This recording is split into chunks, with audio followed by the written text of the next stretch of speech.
Pelo sinal da Santa Cruz, livrai-nos Deus, nosso Senhor, dos nossos inimigos, do Pai, do Filho e do Espírito Santo.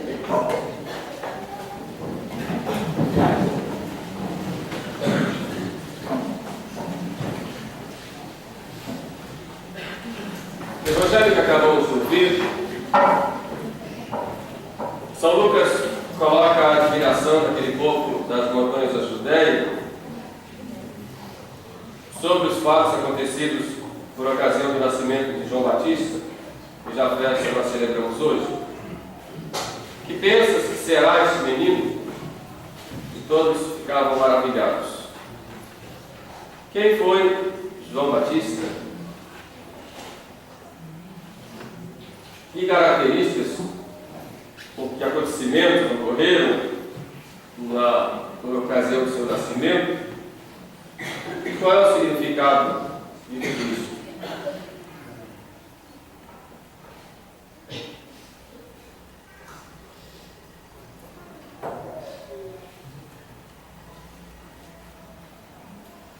João Batista é um homem de muitos contrastes. Vive no silêncio do deserto, mas atrai multidões que vão ouvir sua palavra, muito convincente, levando todos à conversão. É um homem humilde e diz a sua voz do que clama no deserto, mas na hora de ser firme nas palavras, não tem, como diz hoje em dia, papas na língua, e é capaz de acusar e denunciar o rei Herodes quando ele publicamente peca, vivendo amasiado com a mulher de seu irmão. Clama, pois, contra as injustiças, inclusive do próprio rei. Por um lado, ele convida os apóstolos, ou melhor, os seus discípulos, a irem a Jesus para perguntarem se Jesus era realmente o Cristo, embora ele não soubesse, mas para que os discípulos tomassem conhecimento. Mesmo assim, ele recebe Herodes e lhe chama atenção, mesmo na prisão. Silencioso e humilde por um lado, mas valente e disposto a derramar o seu próprio sangue por causa da verdade e por causa da lei de Deus. João Batista é, pois, um grande homem. E foi o único que recebeu de Cristo o maior elogio que um homem pode receber. Nenhum homem nascido de mulher é maior que João Batista. Talvez o segredo dessa grandeza de João Batista estivesse não só nas graças de Deus, que Deus lhe concedeu. Aliás, a palavra João significa graça de Deus, mas pela sua consciência, pela sua correspondência a essa graça, em que João Batista se mostra como grande testemunha de Cristo. E aquele preparador da vinda do Messias. São Lucas nos diz, e o menino, João, crescia, e seu espírito se fortalecia, e viveu nos desertos até o dia de sua manifestação em Israel. Toda a sua pequenez e toda a sua juventude esteve marcada por essa missão. João Batista é o precursor, o preparador do povo para a vinda e a apresentação do Messias prometido, Jesus Cristo. E veio para dar testemunho da verdade, testemunho da luz. São João, o evangelista, no seu prólogo do início do Evangelho, que nós lemos no final de cada missa do domingo, ele diz: ele não era a luz, mas ele veio para dar testemunho da luz. Veio dar testemunho da luz. De modo que a missão principal de João, ele tinha bem consciência disso, era: eu não sou o Messias, mas no meio de vós está um que vós não conheceis, de quem eu não sou digno de desatar a correia das sandálias. E a sua vida era uma vida de penitência, vestia-se com peles de cabelo, se alimentava de gafanhotos e mel silvestre, vivia no deserto, atraía multidões e pregava a penitência. Dizia João nas suas pregações: o machado já está posto à raiz das árvores. Aquela árvore que não der bom fruto será cortada e lançada ao fogo. E aquela árvore que der fruto bom será podada para dar mais fruto ainda. Essa foi a pregação de João. E o povo perguntava: o que é que nós devemos fazer? E João dizia: quem tem duas túnicas, dê uma a quem não tem. Que o patrão pague o justo salário, que os empregados não vivam de reclamações, quem é soldado procure ficar satisfeito com o seu soldo, com o seu salário. E vai então dando conselhos morais para a vida do povo. E o povo se confessava, e no sinal de arrependimento e conversão era batizado por João, não o batismo de Cristo, mas o batismo de preparação, o batismo de penitência para a vinda do Messias. Assim foi João. Uma oração atenta ao Espírito Santo na fortaleza e na humildade.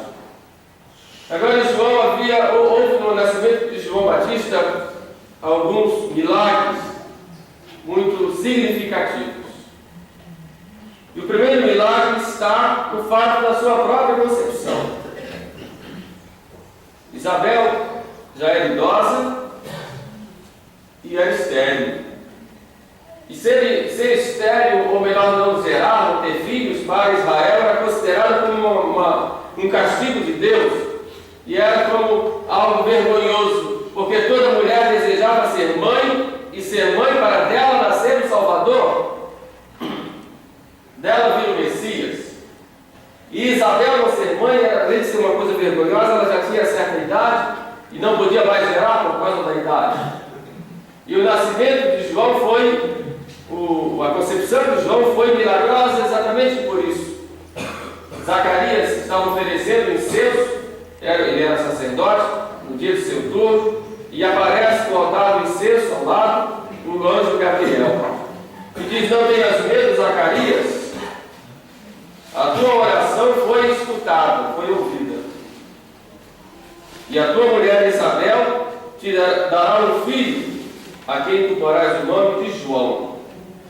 Será grande diante do Senhor, e o Espírito Santo o encherá desde o ventre de sua mãe. Então, o primeiro milagre que acontece por ocasião do nascimento de João é exatamente a sua própria concepção.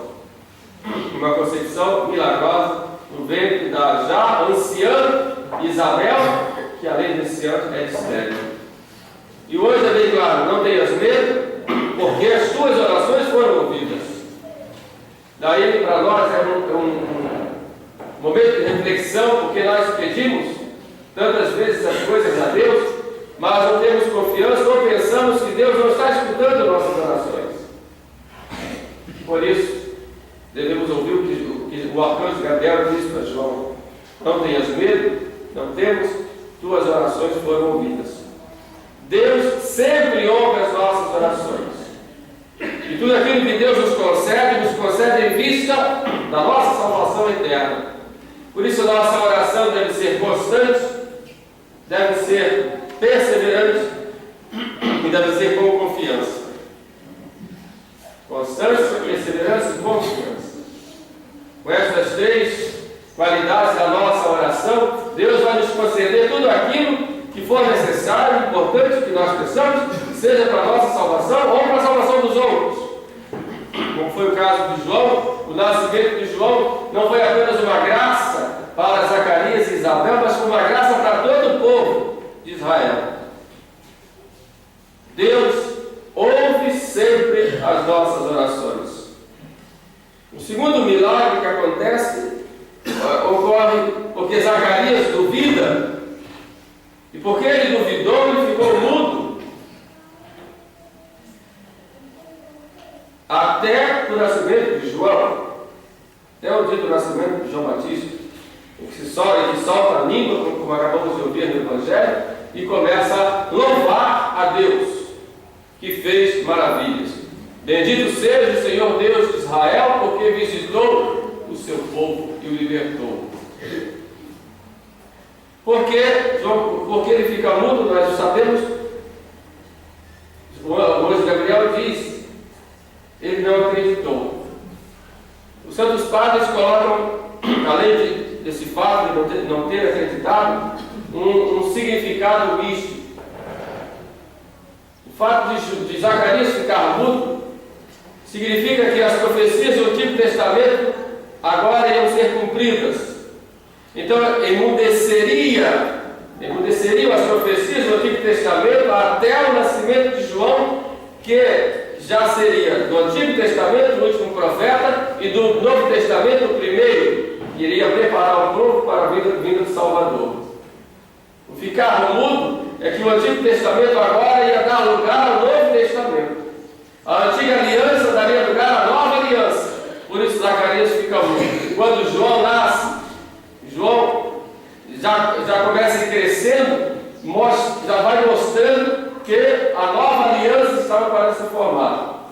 E João então faz o elo entre o Antigo Testamento e o Novo, entre a antiga aliança e a nova. As profecias do Antigo Testamento iriam agora se cumprindo em João e depois, de modo completo, em Jesus Cristo. João então é o último profeta do Antigo Testamento e é o primeiro do Novo Testamento. Faz essa ligação. Daí, quando João nasce, a língua de Zacarias se solta, e já se solta louvando e agradecendo a Deus pelo bem que Deus fez a Israel, e falando já da missão do Messias, ou melhor, da missão de João, o seu filho. E tu, menino, serás chamado profeta do Altíssimo, porque irás à frente do Senhor para preparar os seus caminhos. A grandeza de João Batista, já falada por Zacarias, estava cheio do Espírito Santo. Eis um segundo milagre que mostra muito bem a missão de João Batista. Um terceiro milagre ocorreu um pouco antes, quando Isabel, já grávida de 6 meses, recebe a visita de Nossa Senhora, que também estava grávida há pouco tempo, alguns dias, e ao ouvir a saudação de Maria, João Batista é santificado no ventre de Isabel e recebe aí o Espírito Santo. Foi santificado no ventre de sua mãe e recebe o Espírito Santo. Isabel é quem declara isso quando diz: e quando ouvi tuas palavras, disse Isabel a Maria, o menino exultou de alegria em meu ventre. E bem-aventurado és tu que creste, porque em ti se realizarão todas as coisas que da parte do Senhor te foram ditas. Vemos aí a missão de Maria de trazer para nós Jesus, e trazendo a Jesus, nos santificamos. Como Isabel acolheu a Jesus, e na sua acolhida o seu filho foi santificado no ventre, em seu ventre, assim também quando nós acolhemos a Maria, acolhemos Jesus, porque Maria e Jesus estão sempre juntos, não se pode ter um sem o outro. Jesus Salvador, Maria Corredentora, Maria Canal, Jesus a fonte de todas as graças.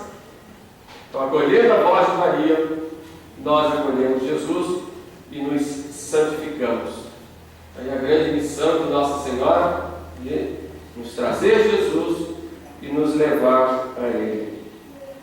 Mas, como disse o Zacarias, bem podia, cheio do Espírito Santo, com alegria, profetizar: aquele menino será um profeta do Altíssimo. A missão de João Batista deve ser imitada por nós, porque vivemos, sobretudo hoje, em tempos muito difíceis. Israel vivia escravizada, ou pelo menos sujeita ao poder romano.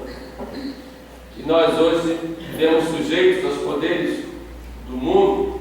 Como diz São Paulo, não lutamos contra a carne, contra o sangue, mas contra o quartel-general dos infernos.